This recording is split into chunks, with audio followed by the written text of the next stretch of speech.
नाजरीन, अच्छा हकीम वो होगा जो इन मिजाजों को समझता होगा, या डॉक्टर भी इसमें शामिल कर लें। वो अच्छा डॉक्टर, अच्छा हकीम होगा जो इन मिजाजों को समझते हुए मरीज का सिर्फ इलाज नहीं करेगा कि भाई उसको कोई तला दे दी, कोई दवाई दे दी। हकीम साहब इससे भी एग्री करेंगे। बल्कि उसके साथ वो बताएगा कि तुम्हारे साथ कौन सी सब्जी सूट करती है जो तुम्हें खानी चाहिए। अच्छा, आप अपनी बात को। मैं ये कर रहा था कि अब एक बंदा है, एक मरीज है, या वो आप नॉर्मल हालत में है, उसका एक मिजाज बना हुआ है। अब वो उसका मिजाज ठंडा है, तो आप कभी भी उसको ये शलजम और ये मूली और ये ठंडी सब्जियां बिल्कुल उसको नहीं देनी। अब रतूबतों को ठीक करने के लिए, रतूबतों को ख़त्म करने के लिए आपने उसे खुश्क सब्जियां देनी है। जैसे कि मैंने पहले मिजाज शनासी आपके सामने रखी है कि दिल जो है क्या काम करता है, दिमाग क्या काम करता है और जिगर क्या काम करता है। अब हमने रतूबतों को ख़त्म करने के लिए हमने वो सब्जियां दे रही जो तदाबियत पैदा करे, जो वो कौन खुश्की कौन पैदा सी करे। है जो? उसमें ये एक देख लें कि करेला है, जी। बहुत अच्छा है बलगम को ख़त्म करने के लिए। आप कीमा और करेले मिलाकर उसे दें, रोटी कम खिलाएं, सब्जी ज़्यादा खिलाएं, उसकी जो रतूबती मिजाज है वो ठीक होना शुरू हो जाएगा। अब करेला, मोंगरे, बैगन, आलू, ये चीज़ें, आलू भी तदाबीर पैदा करते हैं।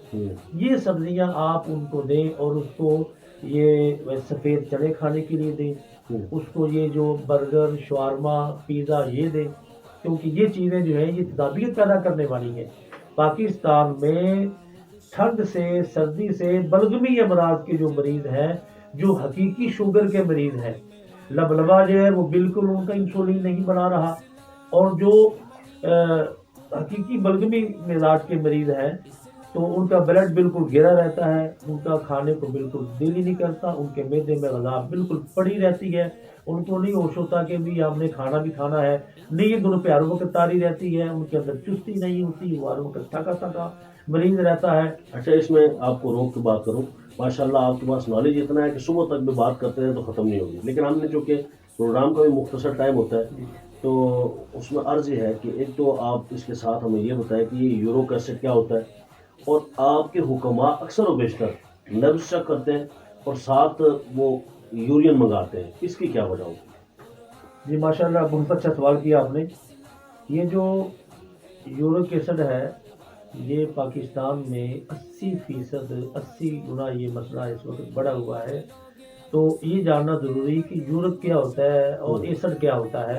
यूरियन में, पेशाब में तदाबियत का आ जाना, और ये बनता किस मिजाज में है, ये 80%, 80% ये जो मिजाज है, ये खुश्क सर्द गज़ाओं के खाने से बनता है। ये जितनी होटल के खाने हैं, जितने ये पिज़्ज़ा, शवारमे, बर्गर जिसका मैंने अभी जिक्र किया है, तो ये यही मैं अर्ज़ करूँगा कि आप अपने किसी अच्छे मुआलिज से आप राब्ता रखें। उनसे राब्ता रखने से ये होगा कि आप अगर किसी बीमारी में मुब्तला हो जाते हैं तो आप फौरी तौर पे अपने मुआलिज से मशवरा करें कि हमें सब्ज़ी कौन सी खानी चाहिए।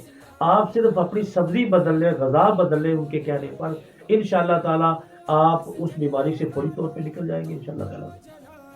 तो मैं ये अर्ज़ कर रहा था कि अच्छा, नब्ज़ के हवाले से भी कुछ बताएं। चलो, यूरिक नब्ज़ एसिड का थोड़ा आपने बता दिया। जी, मैंने इंशाल्लाह नेक्स्ट भी हम आपसे जब मीटिंग करेंगे, बैठेंगे, तो हम हकीम साहब से बहुत सारे सवालात तो जानने की, ज़ाहिर है ये एक दुनिया है, पूरा जहान है हुक्मा का। तो आप नब्ज़ के हवाले से भी थोड़ा बता दीजिए कि ये डॉक्टर तो हमने देखा अक्सर व बेशतर यहाँ टूटी भी लगी हुई है, और वो दिल पे रखा, कभी पेट पे रखा, कभी यहाँ रखा, वो चेक करने के बाद पूछते हैं, हाँ जी बताएं क्या है। तो एक ज़माने में हमने ये सुना है कि जब वो हुक्मा अक्सर व बेशतर चेक करते थे तो वो खुद बता देते थे। यानी नब्ज़ शनासी तो ये है कि भाई तुम्हें क्या हो रहा है। जैसे आजकल बुखार, इससे बड़ा अच्छा चेक हो जाता है भाई कितना एक बुखार है। तो आप बताएंगे नब्ज़ का कितना एक ताल्लुक है हमारी ज़िंदगियों से? जी माशाल्लाह, बहुत अच्छा सवाल किया है। सबसे पहले तो मैं ये करना चाहता हूँ कि जितने भी मुआलजीन हैं, अक्सर लोग ये कहते हो जी नब्ज़ शनासी कोई इल्म नहीं है, ये ख़त्म हो गया है, वो हकीम मर गए हैं, आज कोई नब्ज़ शनासी नहीं है। मैं चैलेंज करके, अल्लाह ताला के फजल को शामिल हाथ रख के मैं चैलेंज करके ये बात कर सकता हूँ, अल्हम्दुलिल्लाह इस वक्त अल्लाह ताला के फजल से मुआलजीन मौजूद हैं। वो मुआलजीन जो आपका यूरियन नजरी मुआयने से देखते हैं, वो नब्ज़ को बेहतर तरीके से देख सकते हैं, दूसरे नहीं। दूसरे अनाड़ियों की बात नहीं कर रहा। अब नब्ज़ जो है ना, आप ये बिल्कुल हाथ रख के फॉर्मेलिटी पूरी ना करें आप नब्ज़ की।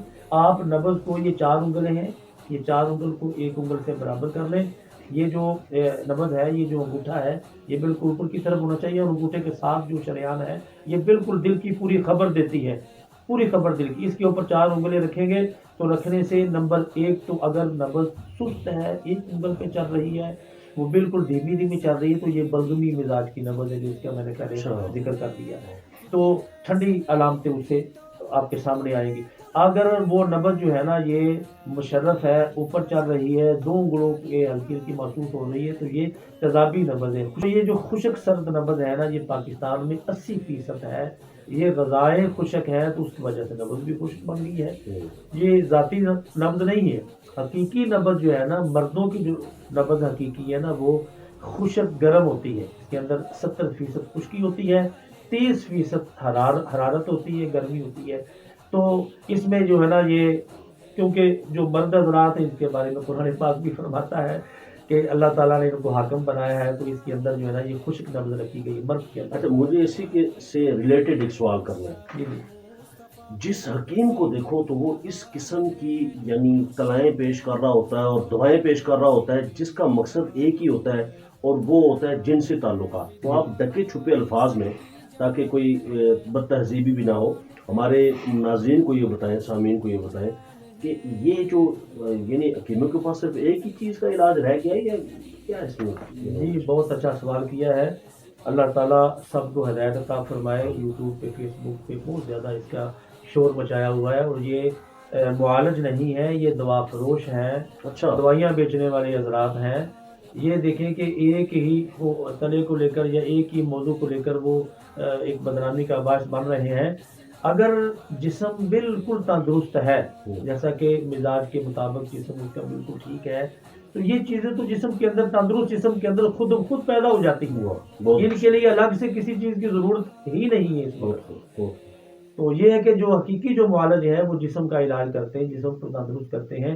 خواتین کا علاج کریں تو وہ حقیقی جو ہے یعنی آپ کی بات ٹوک رہا ہوں، سوری فار ٹچ یو، اگر کسی کو کوئی مسئلہ ہے تو یعنی آپ یہ کہہ رہے ہیں کہ اس مسئلے کے لیے بعض لوگ، چونکہ یہ سوال شریعت سے تعلق رکھتا ہے، دیکھیں شرع میں شرم نہیں، کیونکہ شرع بے شرم نہیں، تو اس کے تحت میں پوچھ رہا ہوں کہ وہ لوگ جو ہمارے بولے بالے بھائی، جو انوسینٹ قسم کے لوگ ایسے حکیموں کے پاس، گلی محلے کے حکیموں کے پاس چلے جاتے ہیں، یا جو بنگالی حکیم اور یہ حکیم اور وہ حکیم، اور 2 منٹ میں محبوب کروں میں تو فلانا سر کے اوپر، تو یہ جو دیواروں پہ ان کے پاس جاتے ہیں اور پھر اپنے پیسے وقت سب کچھ خرچ کرتے ہیں، اپنی عزت بھی داؤ پہ لگاتے ہیں۔